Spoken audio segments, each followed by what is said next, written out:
ఉప్పెన సినిమాతో టాలీవుడ్ కి హీరోయిన్ గా పరిచయం కృతి శెట్టి. తక్కువ సమయంలో మంచి స్టార్డమ్ అందుకుంది. మొదటి సినిమాతోనే 100 కోట్ల వసూల క్లబ్ లో చేరింది.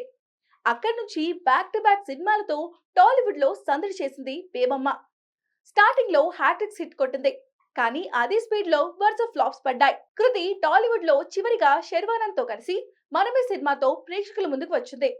ఈ సినిమా కూడా ఆశించని స్థాయిలో సక్సెస్ ను సొంతం చేసుకోలేకపోయింది. ప్రస్తుతం తమిళ్లో 3 సినిమాలు నటిస్తుంది కృతి.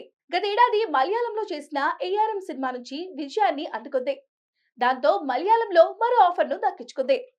త్వరలోనే ఆ సినిమా షూటింగ్ ప్రారంభమయ్యే అవకాశాలు ఉన్నాయి.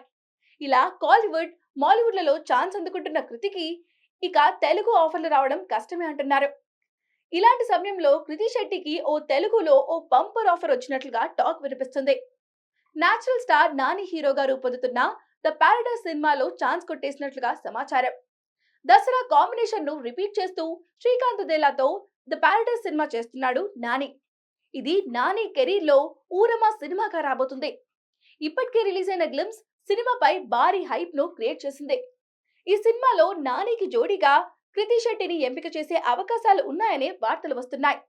గతంలో నానితో కలిసి శ్యామ్ సింగారాయ్ సినిమాలో నటించింది కృతి. ఇప్పుడు మరోసారి నానితో రొమాన్స్ చేయడానికి రెడీ అవుతుంది. త్వరలోనే ఈ విషయంలో క్లారిటీ రానుంది.